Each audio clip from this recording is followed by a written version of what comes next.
Before you feel broken by the world for not fitting in, listen carefully. Machiavelli discovered a brutal truth. The moment a man becomes powerful, he becomes unacceptable to the weak. Stay until the end, and you will understand why the world rejects the very men it later bows down to. A powerful man does not become an outsider by choice, he becomes one by consequence. The moment a man begins to rise quietly, steadily, without the approval of the crowd, he steps onto a path that most people will never dare to walk. Not because they cannot walk it, but because they fear what it demands from them. Power is not granted, it is earned through sacrifice, clarity, discipline, and an unbreakable understanding of one's own nature. And the average man resents anyone who dares to break away from the comfortable prison he has accepted. Society is built upon sameness. People take comfort in witnessing others act, think, and live as they do. They find reassurance in the predictable, in the familiar, in the man who mirrors their level of ambition. But the moment someone begins to stand taller, think sharper, or walk with a confidence not granted by the crowd, he becomes a disturbance to the order.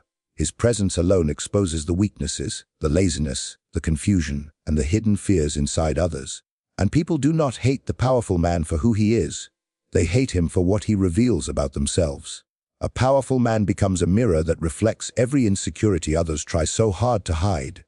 This is why people attack him before they understand him, reject him before they listen, and judge him before they see the full story. His rise indirectly forces them to confront the truth. They spend their whole lives avoiding that they could have been more, but chose not to. And nothing provokes resentment more deeply than being forced to face one's own wasted potential. This is the silent crime of the powerful man. Not that he does harm, but that he dares to grow. Machiavelli understood that the crowd does not fear the tyrant, the violent man, or the loud man nearly as much as it fears the disciplined man. The man who is in control of himself, who does not collapse under emotion, who does not seek validation, who is driven by intent rather than impulse. He represents a type of danger that cannot be easily predicted or controlled. People instinctively distrust what they cannot manipulate, and a powerful man cannot be manipulated. That alone makes him an outsider in any group. In every room he enters, he carries a different weight, a different awareness, a different silence. People feel it before he speaks. They sense that he is not one of them. He is not entertained by the same gossip, not weakened by the same temptations, not distracted by the same illusions. His conversations are different, his presence is different, his values are different. And because he does not conform to the emotional and mental patterns that rule the average person, he becomes isolated without ever trying to isolate himself.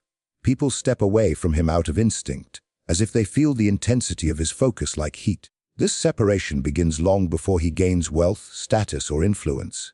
It begins the moment he decides to think instead of follow, to improve instead of complain, to act instead of wait. Power is a mindset before it is a position. A man becomes powerful internally long before the world sees it externally. And because most people never make that internal shift, they cannot understand the man who does. They cannot comprehend his discipline, his ambition, his solitude, or his independence. And what people cannot understand, they reject. As he grows stronger, the distance grows wider. Not because he walks away from people, but because their world becomes too small for him to remain inside it. His conversations no longer fit the trivial mindset of the many. His vision no longer fits their short-term pleasures. His goals no longer align with their comfort-seeking habits. He evolves, and evolution always demands separation. People say he has changed, but what they truly mean is that he has outgrown the limits they expected him to stay inside. And as he keeps rising, silently and steadily, he becomes even more threatening to the collective mind. His growth becomes a reminder that they remain the same. His discipline becomes a reminder of their weakness. His clarity becomes a reminder of their confusion. The powerful man unintentionally exposes the truth that the crowd works tirelessly to bury, that greatness is possible, but only for the one who is willing to let go of the need to belong. This is why he never fits in, not because he is unworthy of the group, but because the group is unworthy of him. And as he continues to rise, something even deeper happens within him, something that leads naturally into the next keynote, where the path he walks becomes one the weak cannot understand. A man becomes powerful not merely because he rises above the crowd, but because he walks a road carved from choices others refuse to make. His discipline is misunderstood as coldness, his silence mistaken for arrogance, his ambition labeled as selfishness. Yet none of these judgments reflect who he is. They only reveal how limited others are in interpreting strength. For the powerful man's path is not illuminated by approval, but by purpose, and purpose is something the weak have never learned to follow. The weak cling to comfort as if it were life itself. They beg for certainty, routine, predictability, and reassurance. They need to be surrounded by others who validate their decisions and excuse their failures. But the strong man lives without such dependency. He understands that certainty is an illusion, that comfort kills growth, and that no one can lead a life of meaning while constantly seeking to be understood. So he walks alone, not because he wants isolation, but because the path of strength has no space for crowds. The weak depend on emotion to guide them, while the strong rely on strategy. The difference is enormous. Emotion seeks relief, strategy seeks results. Emotion reacts, strategy anticipates. Emotion demands immediate satisfaction, strategy demands long-term patience. This is why people cannot comprehend the man whose life is ruled by intention rather than impulse. They see him refusing distractions and interpret it as cold. They see him turning away from drama and call him detached. They see him choosing long-term growth over short-term pleasure and think he is missing out. But he is not missing out. He is protecting his crown, a crown that only discipline can forge. Machiavelli knew that the greatest advantage a man can possess is the ability to act with reason, even when surrounded by those governed by irrationality. The strong man has mastered this. He does not crumble when people betray him. He does not panic when plans fall apart. He does not lose himself when life becomes unpredictable. Weak men drown in chaos. Strong men build empires in the middle of it. This calmness, this ability to maintain clarity under pressure, creates a distance that the weak interpret as inhuman. They cannot imagine that a man could be so focused, so controlled, so unmoved by emotional turbulence. But this control is not natural. It is built from years of internal battles, invisible to the world. And it is these internal battles that shape the path the weak cannot see. Every moment of doubt he conquered, every fear he faced, every temptation he resisted, every failure he studied and used as fuel. These are the footsteps that form the road beneath him. The weak never fought these battles, so the path appears strange, even threatening to them. They think he was simply born different, blessed with a gift they were denied. But he was not born of privilege. He was built from struggle, sharpened by discipline, and hardened by choices that demanded more from him than most people ever demand from themselves. The strong man does not seek applause for these battles. He does not announce them, broadcast them, or use them to gain pity. He simply continues forward, carrying the weight of his vision. And because this vision is larger than life, larger than comfort, larger than the expectations of society, he automatically becomes misunderstood. People attempt to read him but fail, because they judge him through the lens of their own limitations. A weak man cannot interpret the motives of a strong one. He will assume selfishness where there is foresight, cruelty where there is discipline, indifference where there is self-control. The powerful man's logic is too advanced for those who have never risen above instinct. As he keeps walking this path, his relationship with the world changes. He speaks less because he thinks more deeply. He trusts less because he observes more accurately. He expects less from people because he has learned the true nature of human behavior. The weak find meaning through company. The strong find meaning through clarity. This difference alone creates an unbridgeable gap between them. The weak accuse him of being distant, but in truth, he is simply moving toward destinations they never imagined reaching. His priorities shift, his worldview expands, and the things that once entertained him now bore him. The conversations that once excited him feel empty. The friendships that once felt comfortable now feel restrictive, and the life he once lived becomes too small to contain the man he is becoming. As this transformation deepens, he begins to realize something profound. Rejection was never personal, judgment was never meaningful, and misunderstanding was never a threat. All of it was simply the natural price of evolution. The higher he climbs, the fewer people can join him. And those who try rarely survive the journey, for the air of ambition is too thin for those who depend on the oxygen of comfort. This realization leads into the next truth, where the powerful man learns that rejection itself is a sign that he is rising beyond the reach of ordinary men. As the powerful man continues to rise, he begins to notice a pattern that every truly strong individual eventually discovers. The world distances itself from him not because he has sinned, but because he has evolved. Rejection, for the powerful man, is not a wound. It is a signal that he is stepping into territories where the common mind cannot follow. The weak interpret rejection as failure. The powerful interpret it as separation from what no longer serves them. Most people spend their lives begging for acceptance, adjusting themselves endlessly to fit into places that quietly suffocate their potential. They chase groups, trends, beliefs, and identities not because these things reflect who they are, but because these things provide a shield against loneliness. But the strong man understands something essential. Loneliness is not the enemy. It is a companion that guards the gate to transformation.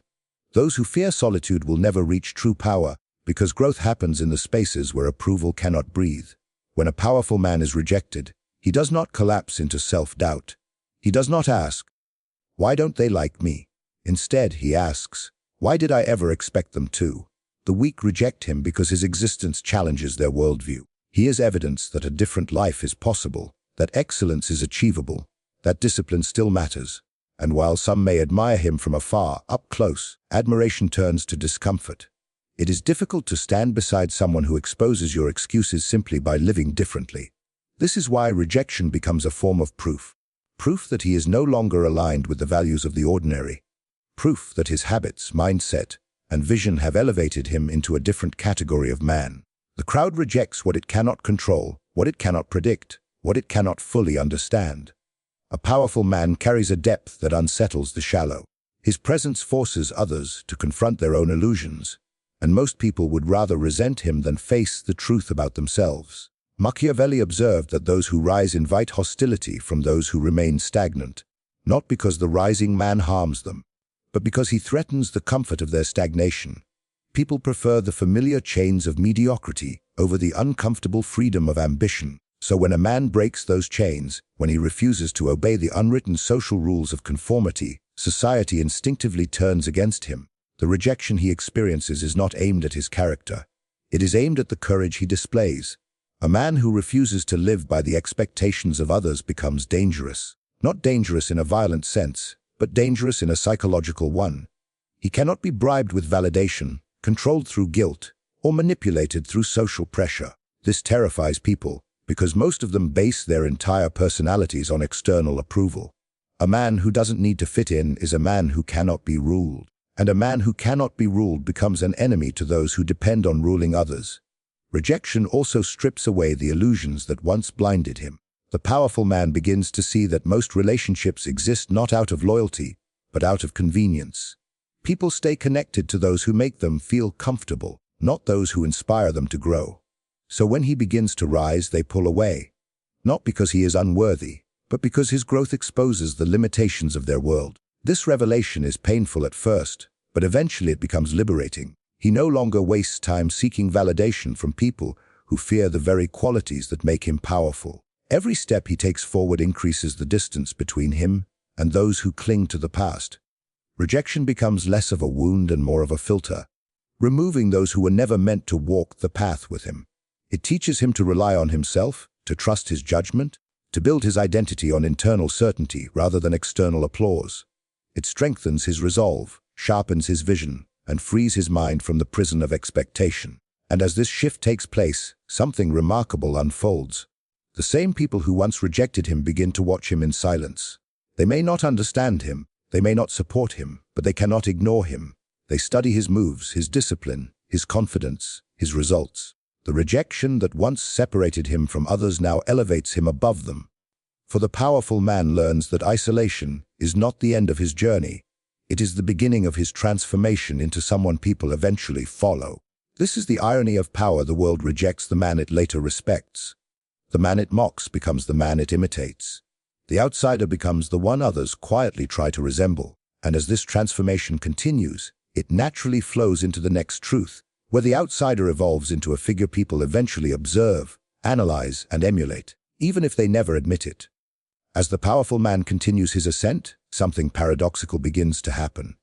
The same world that once rejected him, mocked him, misunderstood him, and pushed him to the margins slowly starts to turn its eyes toward him. Not openly, not with applause or public admiration, but quietly, subtly, from the corners of crowded rooms and the shadows of whispered conversations. For the outsider, the man exiled for his strength, eventually becomes the silent leader the weak cannot stop observing. At first, people only notice the results. They see how he moves with a calm they do not possess. They see how he navigates life without begging for approval. They see how he remains unshaken by the storms that destroy others. And though they may never admit it to his face, they begin to imitate him in small, almost invisible ways. They copy his discipline without understanding its origin. They mirror his confidence without knowing the battles that forged it. They borrow his mindset without acknowledging the solitude required to build it. This is how influence begins, not through loud declarations, but through quiet observation.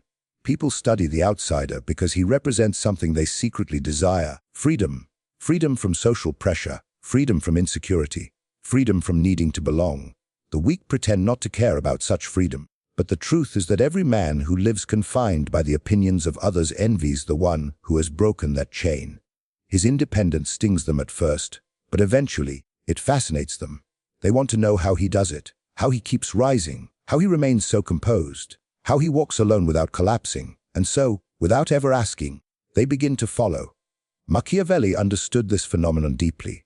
He wrote that men do not willingly admire virtue when it is near them. They only recognize its value when distance forces them to.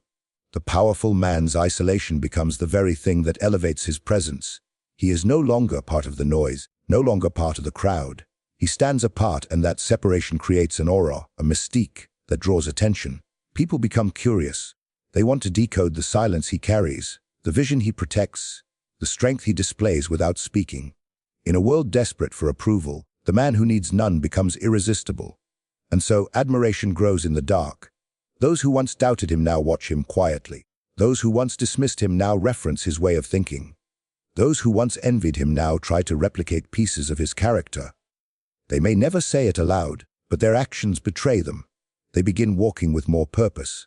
They begin speaking with more caution. They begin valuing solitude instead of fearing it. His influence reshapes them even while they deny it. But the powerful man does not lead by trying to lead. He leads by being who he is. True strength never demands attention, it commands it. People follow him not because he instructs them to, but because he becomes the standard by which they measure themselves. Every room he enters shifts subtly. Every conversation he participates in acquires a deeper tone. Every decision he makes reveals a level of clarity others wish they had. His life becomes a map for anyone with enough courage to follow it. And yet, this influence does not erase the loneliness that shaped him. The powerful man understands that admiration from afar is not the same as companionship. People may follow him, but few can walk beside him. The ones who imitate him do so selectively, copying only the parts of his strength that are easy. They want the confidence but not the sacrifice, the respect but not the discipline, the results but not the years of internal warfare. They want the crown, but not the weight of it. Still, their imitation proves something valuable: that isolation was not a sign he was on the wrong path, but a sign he was carving a new one. The outsider becomes the blueprint, the misfit becomes the model. The one they once avoided becomes the one they now quietly study. And as this silent following grows, another truth rises to the surface. The powerful man realizes that the world did not reject him because he lacked value. It rejected him because he possessed a value too great for the comfortable to comprehend. His path was never meant to be walked by many. It was meant to be discovered by the few who have the courage to follow the trail he leaves behind. And in this realization lies the final understanding, the truth that ties all others together. The world does not shape powerful men. Powerful men shape the world by refusing to shrink themselves to fit into it. So in the end, the truth becomes undeniable. A powerful man never fits in because he was never meant to. Everything he endures, distance, misunderstanding, isolation, rejection, was not life punishing him, but life preparing him to see what others cannot, to endure what others avoid, to grow in places others fear, and to rise to heights others never imagine reaching. From the moment he steps away from the crowd, his path becomes a forge. Every challenge sharpens him. Every betrayal teaches him. Every lonely night strengthens the spine others bend so easily. And slowly, without noise or permission, he transforms into the kind of man the world eventually follows, even if it first pretends not to see him. The powerful man's journey is not about belonging. It is about becoming. Becoming wiser. Becoming stronger. Becoming untouchable. Becoming the man whose footsteps guide those still trapped in the confusion he escaped. And as he looks back at the world that once doubted him, he understands something with absolute clarity: he was never out of place. He was simply ahead.